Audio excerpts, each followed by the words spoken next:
Hi everybody, it's Katie Rose from Attached Families. I'm sorry it's been so long since I've done a YouTube video, but it's been a lot going on. A lot going on for Attached Families lately.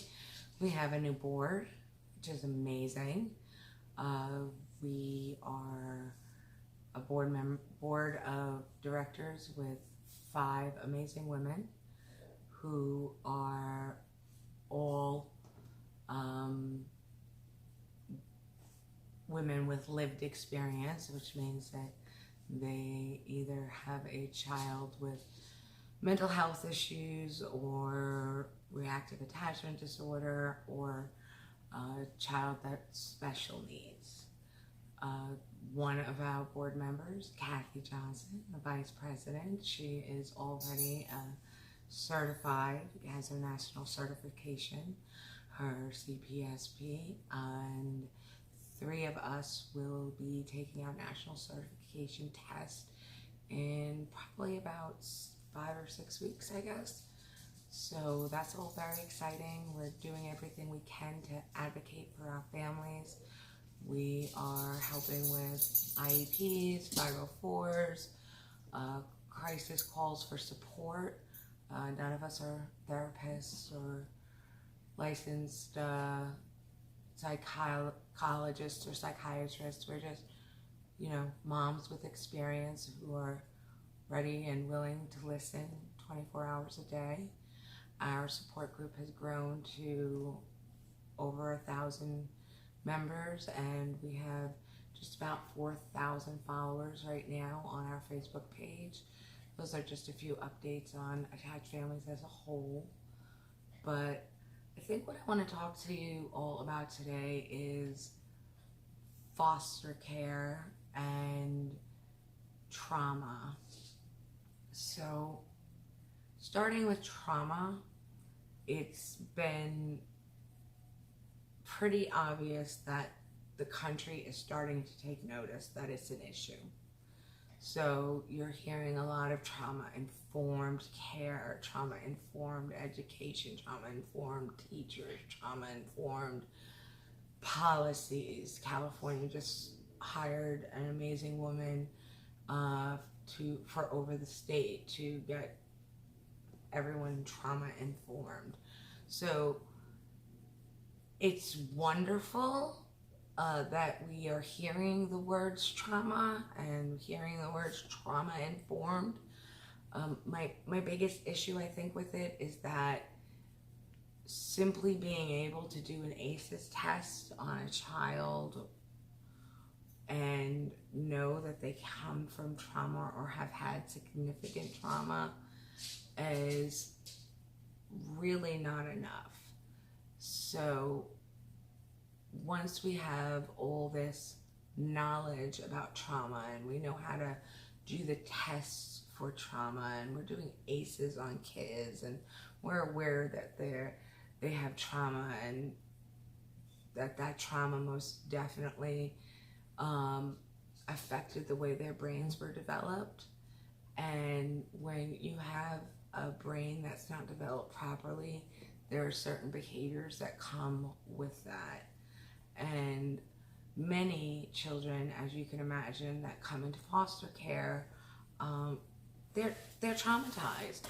They're traumatized whether they witnessed or heard or experienced emotional, physical, sexual abuse, or whether they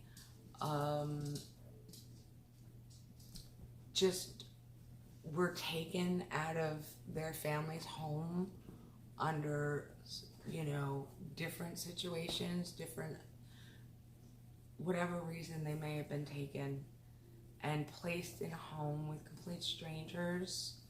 And think about that for a second. Honestly, I want you to picture yourself right now, sitting at home, strangers coming in, picking you up, taking you to another house, and saying, this is where you live now. this is your wife, this is your husband, these are your children, these are your pets, and you know, we'll let you know when and if you'll ever go back to your real home. That in and of itself is traumatic. I've tried to put myself in the shoes of my children multiple times on that very day. The day they came to my home, the day they were dropped off on some strange woman's doorstep and said, you live here now, you're gonna sleep here with this stranger, you're gonna follow her rules, and you're going to not see the people that you know for a long time, if ever. And that's gotta be terrifying. That is traumatic in and of itself. So to not acknowledge that trauma on the state's end, on the county's end, government in general, is where we've definitely failed. I think everybody knows my opinion that I don't believe that foster care should be state run. I feel like it should be a federal program. I don't need to go into that all over again. Policies, procedures being different from county to county, the corruption, the lack of oversight, the fact that they police themselves, blah, blah, blah. You've heard me say it all before. But take these children in to foster care for whatever reasons and not acknowledge that that is traumatic in and of itself. To not acknowledge that the trauma that they may have come from is significant. To not offer services immediately to these children that help with trauma in the brain is beyond a disservice to them. It's sinful. A dear friend of mine created a meme for me a few months back stating that, you know, talk therapy for a child with reactive attachment disorder is the equivalent of giving an EpiPen to a diabetic. Those words couldn't be more true. So we know talk therapy doesn't work for trauma, for reactive attachment disorder, for developmental trauma disorder. But yet it's the only thing that is offered, if it's even offered. I mean, I know families that have children who've come from severe trauma backgrounds, and months passed before anybody even thought to get them assessed by a psychologist. And then the psychologist assessments very rarely even followed. So I don't know why we're not setting up these children to succeed and are automatically from the beginning setting them up to fail, because there's no way you can have that much trauma, you can be brought into care and not get services and not have it affect you tremendously. So we have thousands and thousands of families across the country, thousands and thousands more. I mean, it's really probably in the millions across the world, who are dealing with children who have developmental trauma disorder and reactive attachment disorder. And these are words that I never even heard of before I became a foster parent and an adoptive parent. And I'm learning that I'm not the only one. No one knows about it. Nobody really wants to know about it. It's much easier to think of the poor, innocent child, which they are, than it is to think that some families are living a nightmare every day with these children. Some of these children have no conscience, no remorse. some of them are dangerous, and no one's helping, no one's caring. They're working so hard to keep this secret because they're so desperate to recruit more foster parents, but they can't hold on to foster parents, and they want to know why.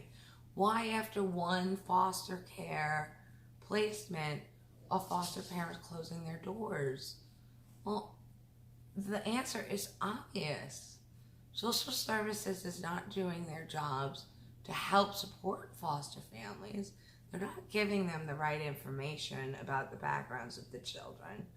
They're covering up the severe trauma and past diagnoses of reactive attachment disorder.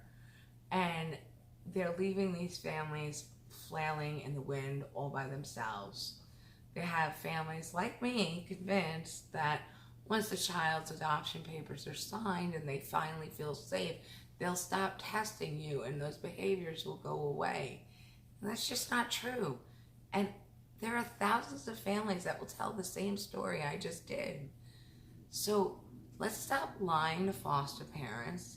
Let's get them the proper training. Let's start working on some proper treatments for these children with trauma. Speaking of treatments, there's neurofeedback, there's EMDR, there's trauma yoga, there's SSP, there's total focus through ILS, there's the Mightier program. There's all of these things out there that could and have proven with the earliest intervention to help with the development of the brain that didn't happen. It's not 100% foolproof that it's going to work, but early intervention is definitely better than no intervention or talk therapy, which seriously, I could scream about it, because it's not only that it doesn't work, it makes it worse. Because once you put a child in a room with a therapist, a child who manipulates and triangulates, it becomes very easy for that child to paint a different picture about what's going on. And that's what happens with children of trauma and reactive attachment disorder. That's why anyone who knows anything about either of these disorders knows that the parent or caregiver should always be in the room during therapy sessions, that the goal is to attach and bond with that person, not the therapist. And those sessions should be private and should remain private, and no one should have a right to them, so that the child can really feel safe to speak about what's happened in the past and how they feel and what they're going through. But I feel as though lately way too many stones have being cast against our parents, our families. I can't read one more news article. I don't believe a single news article anymore. And I'm not going all Donald Trump on you, fake news, but yeah, it's basically fake news. There's no investigative journalism anymore. I would kill to meet an investigative journalist who actually wanted to do an expose on reactive attachment disorder and how the agencies responsible for the best interest of children are handling it and denying it and not getting the children the proper care and lying to families, and making things worse. We get told all the time that early intervention is the best action, the best course. Yet when we try to do things for our children, we're told they're too young for that. These children are winding up in psychiatric residential treatments, in and out of home, just more placements. That's why you're hearing that the kid has 13 foster care placements. It's just, it doesn't have to be that way. It doesn't have to be that way. If we were giving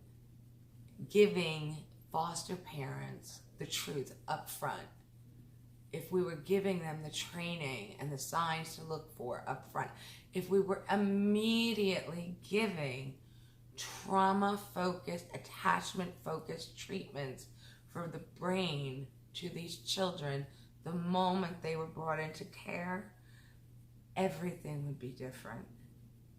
Everything. You'd retain foster parents. You'd get children adopted. Families wouldn't be living a nightmare. Adoptions wouldn't be disrupted. Children would be healing. Why doesn't anybody hear me? Is my mic on? Am I on mute? Are there not enough people that care about the children sincerely? Because I can promise you that there's a large percentage of these children that if they don't get the proper treatment are going to wind up in prison. So we're going to be paying for them then if we don't pay for it now. And I can also guarantee you, if you walked through those prisons and you asked, if you did ACEs on those people, those men and women in prison, their ACEs scores would be through the roof. They're in prison because they have untreated trauma, reactive attachment disorder. I guarantee it. I guarantee they've been through the system. I guarantee you they come from low-income families. I guarantee it. We can make a difference today. It's almost October, so everybody's going to start the, buy a Christmas gift for a foster kid or an orphan, and you go and you buy a Christmas gift and it makes you feel all good and warm inside. Well, that's wonderful. I think it's fantastic that you do that. But how about spreading some awareness about reactive attachment disorder? How about donating to the causes that are trying to actually help the children have a healthy life? Because the last thing they need is more stuff. What they need is to finally feel safe and secure instead of always feeling in a fight, fright, or flight mode. So if you want to put your money somewhere where it makes you feel like you did some good for a good cause around the holidays, put your money towards that. Because no one needs another doll or a race car. It's just not what they need. These children are desperate. They're the most vulnerable children in our society, and they deserve our attention. I love you all. I love all my families. You guys know that. We're here for you 24 hours a day. We'll advocate for you no matter what it is. Police, therapists, psychiatrists, hospitals, schools. Attached Families is here to advocate for our families always. We are working so hard to come up with funds so that we can offer these programs, since the state won't and none of us can afford them. We're going to keep working on that. We're going to try and get grants and some corporate sponsorships. I promise you, we are working on it every day, because nothing means more to us than making sure that not another family feels alone and isolated. Attached Families is by your side through this every single day, and we care about you and we care about your children. So have a great Friday, everyone. I love you.